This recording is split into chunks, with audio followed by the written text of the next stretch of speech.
នៅថ្ងៃទី16ខែមីនានេះព្រះដេចព្រះគុណលីចិន្តាព្រះសង្ឃវត្តព្រៃចប់ត្រូវអាជ្ញាធរវៀតណាមចាប់សឹកនិងយកទៅធ្វើទរណកម្មយ៉ាងធ្ងន់ធ្ងរព្រោះតែព្រះអង្គចង់បើកសាលារៀនភាសាខ្មែរនៅក្នុងវត្តពីសហរដ្ឋអាមេរិកអ្នកនាងកុំវាសនាធ្វើសេចក្តីរាយការណ៍ពិស្ដាព្រះដេចព្រះគុណលីចិន្តាព្រះសង្ឃវត្តព្រៃចប់នៃខេត្តឃ្លាំងត្រូវបានកងកម្លាំងនគរបាលវៀតណាមចាប់សឹកហើយយកទៅធ្វើទរណកម្មសាលាខេត្តនារសៀលថ្ងៃទី16ខែឧសភានេះព្រះអង្គត្រូវបានអាជ្ញាធរចាប់ធ្វើទរណកម្មនិងចាក់ថ្នាំរួចដោះលែងមកវត្តវិញប្រភពបានអះអាងថាពេលអាជ្ញាធរវៀតណាមយកព្រះដេចព្រះគុណលីចិន្តាមកសង់វិញនោះព្រះអង្គនិយាយបាន2-3ម៉ាត់ក៏សន្លប់បាត់ស្មារតីទៅមូលហេតុដែលនាំឲ្យអាជ្ញាធរចាប់ព្រះសង្ឃអង្គនេះព្រោះព្រះអង្គចង់បង្កើតសាលារៀនអក្សរខ្មែរនៅក្នុងវត្តព្រៃចប់ដើម្បីបង្រៀនដល់ព្រះសង្ឃនិងកូនចៅខ្មែរនៅចំនួនជើងវត្តនេះការចាប់ព្រះសង្ឃអង្គនេះសឹកនឹងធ្វើទរណកម្មនោះបន្ទាប់ពីអាជ្ញាធរបានចាប់ពុទ្ធបរិស័ទចំនួនជើងវត្តចំនួន5នាក់យកទៅដាក់គុកកាលពីប្រមាណថ្ងៃកន្លងទៅនេះព្រោះអ្នកទាំងនោះគាំទ្រព្រះដេចគុណលីចិន្តាស្ត្រីខ្មែរក្រមម្នាក់ដែលដឹងហេតុការណ៍នេះបានប្រាប់ថាព្រះដេចព្រះគុណលីចិន្តាត្រូវបានអាជ្ញាធរវៀតណាមចាប់សឹកទាំងគម្រោលដោយអោយមនុស្សចាប់ព្រះអង្គហើយយកទៅធ្វើទរណកម្មនិងចាក់ថ្នាំធ្វើអោយព្រះអង្គបាត់បង់ស្មារតីលោកកន្លងពងលោកចិន្តាលីហ្នឹងឥឡូវធ្វើប្រឡែងមកចាស់ហើយប្រឡែងមកទៅចាក់ថ្នាំនៅក្រោមឃ្លៀខែឡូវសម្រាប់អត់ដឹងខ្លួនទេហើយសួរឈ្មោះលោកមិនដឹងលោកដូចថាល្ងសម្រាប់អត់ដឹងខ្លួនហើយវាប្រហែល1ម៉ោង2ម៉ោងហើយភ្ញាក់ឡើងម្ដងហើយទៅសម្រាប់ទៅវិញទៀតស្ត្រីរូបនេះបានបន្តទៀតថាម្ដាយព្រះដេចព្រះគុណលីចិន្តាក៏ត្រូវបានពួកអាជ្ញាធរវៀតណាមធ្វើទរណកម្មយ៉ាងធ្ងន់ធ្ងរផងដែរខណៈដែលគាត់មកតវ៉ាមិនអោយអាជ្ញាធរចាប់កូនរបស់ខ្លួនសម្រាប់កៅស្បង់ជីងសម្រាប់បងសពជីងឲ្យតាក់ខកខ្លៃហើយឲ្យយឺតហើយវាយបែកកតុបលោកអស់ហើយបិណ្ឌអូសជីងលោកជីងមកហើយយាយទៅតាក់អីហ្នឹងបញ្ចានហួយហ្វូននៅវាហ្នឹងវាយម៉ែរបស់លោកឡើងហើមដែរដាក់ដែរឯងមិនដឹងហើយចាស់ហ្នឹងពេញចានដួលពេញពេះហ្មងពួកនគរបាលវៀតណាមជាច្រើនបានមកលំពាត់វត្តព្រៃចប់និងបិទផ្លូវនៅតាមភូមិស្រុកដើម្បីមិនឲ្យខ្មែរក្រមនៅជំនួសជើងវត្តនេះបានជួបគ្នាទៅអីទៅក៏បាមកបាអីមិននេះនៅក៏យកអង្គហ្នឹងវាដើរពេញស្រុកដល់អត់មិនអោយរៀបជាណាផលអីទេគាត់ថាតាណាជុំគ្នាហ្នឹងគាត់ចាត់ចូលលើយ៉ាងហ៎សូមបញ្ជាក់ថាមុនពេលបានសឹកព្រះដេចព្រះគុណលីចិន្តាកាលពីរសៀលថ្ងៃទី13ខែឧសភាកន្លងទៅនេះស្ត្រីខ្មែរក្រោម3នាក់និងបរិសុទ្ធ2នាក់នៅក្បែរវត្តព្រៃចប់ក៏ត្រូវបានចាប់ខ្លួនផងដែរព្រោះអ្នកទាំង5នាក់នេះជួយការពារមិនអោយអាជ្ញាធរវៀតណាមចាប់សឹកព្រះដេចព្រះគុណលីចិន្តាប្រភពពីវត្តព្រៃចប់បានប្រាប់វិទ្យុសំឡេងកម្ពុជាក្រោមថាមនុស្សទាំង5នាក់ដែលត្រូវអាជ្ញាធរវៀតណាមចាប់ខ្លួននោះរួមមាន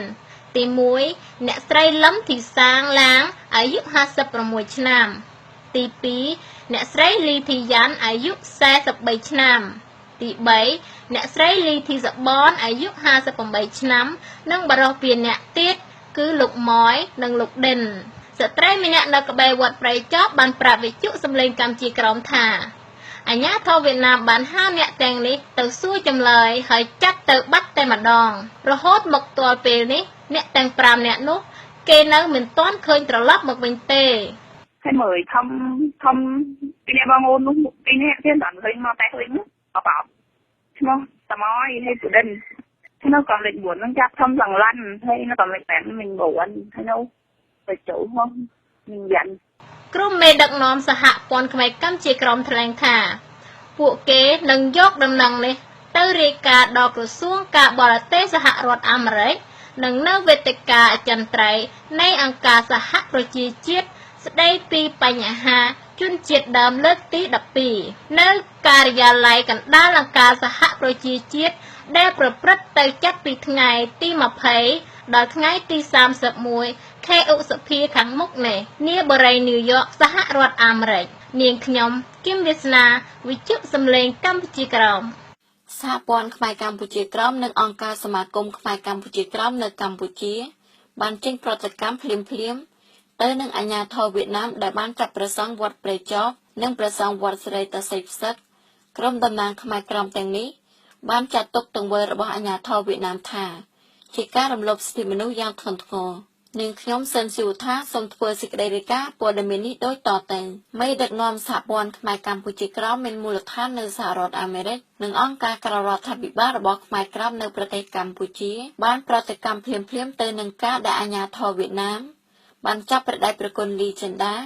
ព្រះសង្ឃវត្តព្រៃចប់ស្ថិតក្នុងខេត្តឃ្លាំងផ្សិតហើយធ្វើទរណកម្មកាលពីថ្ងៃទី16ខែឧសភានឹងការចាប់ពលរដ្ឋខ្មែរក្រមនៅក្បែរវត្តព្រៃចប់ចំនួន7នាក់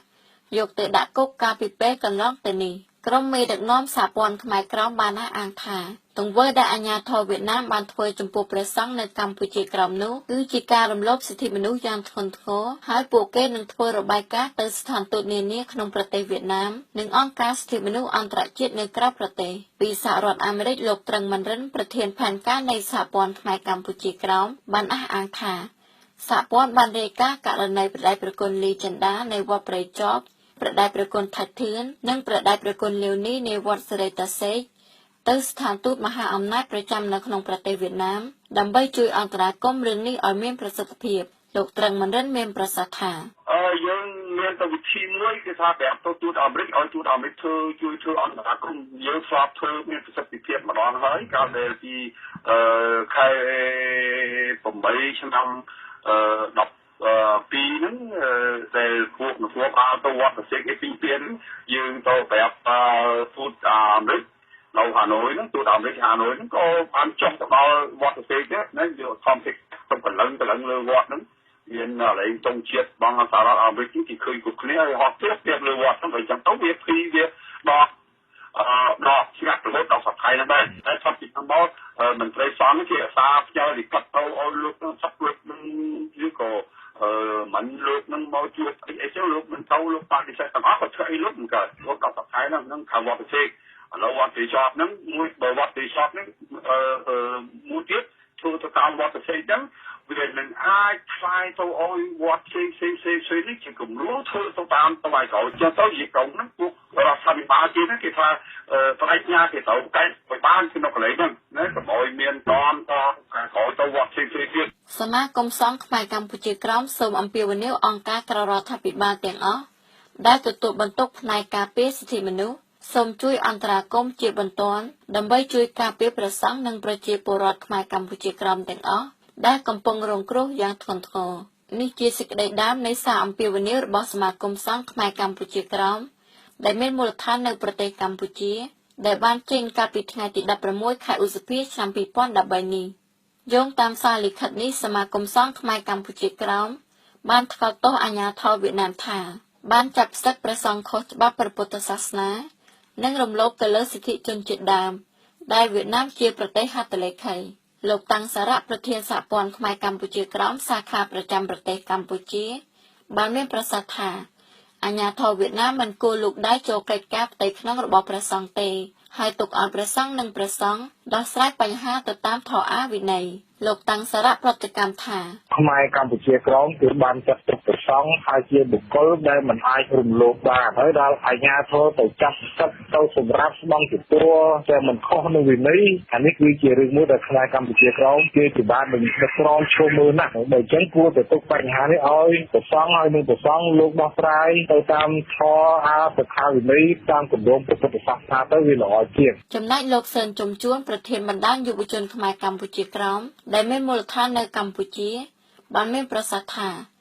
លេខាធិការដ្ឋានសមាគមខ្មែរក្រមនៅទីក្រុងភ្នំពេញនឹងធ្វើរបាយការណ៍នេះជូនឧត្តមស្នងការអង្គការសហប្រជាជាតិអង្គការសហប្រជាជាតិទទួលបន្ទុកសិទ្ធិមនុស្សដើម្បីជ្រាបជាព័ត៌មានលោកសឿនជំជួនមានប្រសាសន៍ថាតាមនេះយើងគិតថារដ្ឋាភិបាលវៀតណាមគាត់នឹងចាប់អារម្មណ៍ពិចារណាទៅលើបាយការនេះគឺព្រោះថាបច្ចុប្បន្ននេះខាងអង្គការសហប្រជាជាតិជាពិសេសប្រទេសដែលជាមហាអំណាចមួយចំនួនហ្នឹងគាត់កំពុងតែធ្វើការលើកឡើងវិញទៅលើស្ថានភាពរំលោភសិទ្ធិមនុស្សនៅការនៅទីក្រុងនៅប្រទេសវៀតណាមជាពិសេសរដ្ឋាភិបាលអាមេរិកគាត់កំពុងតែធ្វើការយកចិត្តទុកដាក់ចាប់អារម្មណ៍យ៉ាងខ្លាំងទៅលើស្ថានភាពនេះហើយខ្ញុំគិតថាប្រទេសដែលមហាអំណាចនេះគាត់នឹងធ្វើការដោះសម្ពាធទៅលើរដ្ឋាភិបាលវៀតណាមដើម្បីរដ្ឋាភិបាលវៀតណាមនេះចូលទៅអនុវត្តតាមគោលការណ៍សិទ្ធិមនុស្ស មូលហេតុដែលនាំឲ្យមានបញ្ហានេះកើតឡើងលោកត្រឹងមណ្ឌិនប្រធានផែនការសហព័ន្ធខ្មែរកម្ពុជាក្រោមបានមានប្រសាសន៍ថារឿងនោះវាចាប់ដើមតាំងពីរឿងព្រះអង្គលីចន្ទបាហ្នឹងសូមស្នើចៅអធិការឈ្មោះថៃភូនណាដើម្បីបង្រៀនប្រសង់ធម្មវិន័យប្រសង់នៅក្នុងវត្តហ្នឹងហើយចៅហ៊ុនជាចៅអធិការវត្តហ្នឹងលោកប៊ុនធំហើយសូមបញ្ជាក់ថាចៅហ៊ុននេះជាតំណាងរាស្ត្រនៃរដ្ឋាភិបាលកម្ពុជាហ្នឹងនោះតំណាងរាស្ត្រហ្មងហើយក្នុងការក្នុងមន្ត្រីសង្ឃនៅខេត្តឃ្លាំងហ្នឹងមន្ត្រីសង្ឃនេះបង្កើតក្រោយទេយកទៅបង្កើតគេឲ្យឈ្មោះថាប្រសងស្នេហាជាតិវេទិកាអចិន្ត្រៃយ៍នៃអង្គការសហប្រជាជាតិលើកទី12នឹងប្រព្រឹត្តទៅចាប់ពីថ្ងៃទី19ដល់ថ្ងៃទី31ខែឧសភាខាងមុខនេះក្រុមមេដឹកនាំនៃសហព័ន្ធខ្មែរកម្ពុជាក្រោមនឹងនាំយករបាយការណ៍នេះទៅថ្លែងការណ៍ក្នុងអង្គការសហប្រជាជាតិផងដែរដើម្បីឲ្យប្រទេសសមាជិកនៃអង្គការសហប្រជាជាតិនិងក្រុមជនជាតិដើមទាំងអស់នៅក្នុងពិភពលោកបានជ្រាបពីការរំលោភសិទ្ធិមនុស្សរបស់រដ្ឋាភិបាលវៀតណាមមកលើជនជាតិដើមខ្មែរក្រោម។